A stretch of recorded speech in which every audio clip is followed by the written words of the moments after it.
नमस्कार dear students, आज हम बीएससी सेकेंड ईयर की क्लास में एग्जैक्ट डिफरेंशियल इक्वेशन के इंटीग्रेटिंग फैक्टर को ज्ञात करने के रूल 3 और रूल 4 के बारे में स्टडी करेंगे। रूल 1 और रूल 2 मैंने कल बता दिए थे। तो रूल 3 है हमारे पास कि यदि आपकी अवकल समीकरण M D x plus N D Y is equal to 0 हो और 1/n इंटू डेल एम बटे del Y minus del N बटे डेल एक्स, इसे सॉल्व करते हैं और ये जो रिज़ल्ट आता है वो या तो प्योरली फंक्शन ऑफ एक्स आ जाए या कांस्टेंट आ जाए। तो इंटीग्रेटिंग फैक्टर जो होगा ई रेज़ टू पावर, जो ऊपर रिज़ल्ट आया है e raise to power integration of f x D x और e raise to power integration of k d x होगा। नया कुछ नहीं है। एग्जैक्ट डिफरेंशियल इक्वेशन की कंडीशन में del M by del y del N by del x आप सब कैलकुलेट करते थे। उनका अंतर को अगर n से डिवाइड करने पर, n क्या है y का कॉफिशेंट, y डी वाई के कॉफिशेंट से डिवाइड करने पर अगर फंक्शन ऑफ x बन जाता है या कांस्टेंट होता है तो इंटीग्रेटिंग फैक्टर रहेगा आपके पास e raise to power integration of f x D x या e raise to power integration of k d x. तो ये है रूल 3। रूल 4 है हमारे पास कि यदि अवकल समीकरण M D x plus N D Y is equal to 0 और 1/m del N by del X minus del M by del Y is equal to function of Y या कांस्टेंट रह जाता है तो इंटीग्रेटिंग फैक्टर रहेगा e raise to power, जो ऊपर result आया है integration of f Y D y और integration of e raise to power k d y. दोनों में अंतर देखिए कि अगर तो डी वाई के कॉफिशेंट से n से डिवाइड करने पर फंक्शन ऑफ x आ जाए तो फिर तो इंटीग्रेटिंग फैक्टर रखना है e raise to power F x D x, और अगर dx के कॉफिशेंट से डिवाइड करने पर फंक्शन ऑफ y आ जाए तो फिर इंटीग्रेटिंग फैक्टर रहेगा e raise to power F Y D Y. ये दोनों में अंतर है। अब मैं एक क्वेश्चन लेता हूँ कि solve 3xy minus 2ay square D x plus X square minus 2ay X D Y is equal to 0।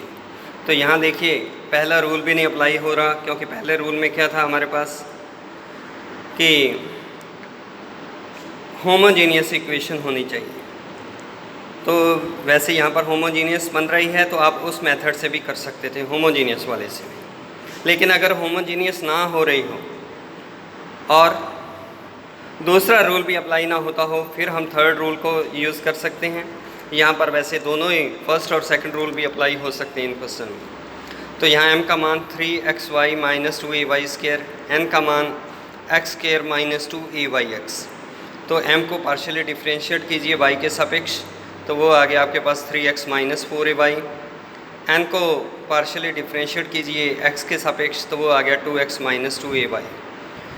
अब del M by del Y minus del N by del X subtraction करते हुए दोनों का और उसी n से अगर हम डिवाइड करते हैं तो आपके पास बन जाता है 1/x, और जो क्या है प्योरली x का फंक्शन है। ये आपको डिवाइड करने पर पता चल जाएगा कि n से डिवाइड करने पर फंक्शन ऑफ x बनता है या m से डिवाइड करने पर फंक्शन ऑफ y बनता है। अगर n से करने पर फंक्शन ऑफ x बनता है तो integrating factor e raise to power, जो रिज़ल्ट आया था e raise to power integration of 1/x d x, तो 1/x का इंटीग्रेशन log x, तो ये बन गया आपके पास इंटीग्रेटिंग फैक्टर x।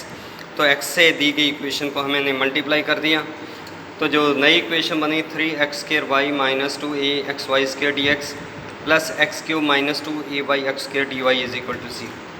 अब ये एक एग्जैक्ट डिफरेंशियल इक्वेशन है। इसे सॉल्व करने का हमारा जो तरीका है integration of M D x, तो एम डी एक्स को y को अचर रखते हुए इंटीग्रेट करते हैं तो आपके पास आ गया x cube y minus a x square y square. इसे पार्शियली डिफ्रेंशिएट कर दीजिए y से, तो वह आपके पास आया x cube minus 2 x square y. अब सॉल्व कीजिए integration of n minus del by del y of integration of M D x, जो रिज़ल्ट आए उसे y के सापेक्ष इंटीग्रेट कीजिए तो ये रिज़ल्ट आ जाता है आपके पास 0। तो ये दोनों जो रिज़ल्ट है integration of M D x और integration of n minus del by del y of integration of M D x D y, दोनों को सम करते हुए जोड़ते हुए इक्वल टू c कर दीजिए, तो आपके पास आ जाएगा x cube y minus a x square y square is equal to c। एक क्वेश्चन और देखिए, अपने पास है y4 plus 2y dx plus xy³ plus 2y4 minus 4x dy is equal to 0। अब ये इक्वेशन होमोजीनियस नहीं है तो रूल फर्स्ट नहीं अप्लाई हो सकता, लेकिन यहाँ पर रूल सेकंड ज़रूर अप्लाई हो सकता है, क्योंकि रूल सेकंड में क्या था, any function of x y into y d x plus another function of x y into x D y. तो रूल सेकंड भी अप्लाई नहीं हो सकता है, ना तो वाई डी एक्स तो बन रहा है लेकिन एक्स डी वाई नहीं बन रहा है। तो इसलिए मैं थर्ड रूल चेक करता हूँ, m का मान y4 प्लस 2y, n का मान xy³ plus 2y4 minus 4x। m को पार्शियली डिफ्रेंशिएट कीजिए y के सापेक्ष, n को पार्शियली डिफ्रेंशिएट कीजिए x के सापेक्ष। आप दोनों को सब्ट्रैक्ट करते हुए m से डिवाइड करता हूँ, तो m से डिवाइड करने पर आपके पास बनता है -3/y। अगर आप n से डिवाइड करते तो वो डिवाइड नहीं हो रहा है, तो m से डिवाइड करता हूँ तो वो -3/y बन रहा है। प्योरली y का फंक्शन है तो इंटीग्रेटिंग फैक्टर बन गया e⁻∫−3/y dy। तो ये बन गया 1/y³। तो दी गई इक्वेशन को 1/y³ से मल्टीप्लाई कर देता हूँ, तो जो रिज़ल्ट बन रहा है y plus 2/y² dx plus x plus 2y minus 4x/y³ dy is equal to 0। Equation second को अगर आप चेक करें तो यह एक यथातथ अवकल समीकरण होगी, चेक करने की आवश्यकता नहीं, लेकिन आप चेक करना चाहें तो कर सकते हैं। तो इसमें जो dx का ऑफिशेंट है उसे x के सापेक्ष इंटेग्रेट कर दीजिए, तो y प्लस 2/y² को x के सापेक्ष इंटेग्रेट करना है y को अचर रखते हुए, तो ये क्या बन गया y plus 2/y² into x।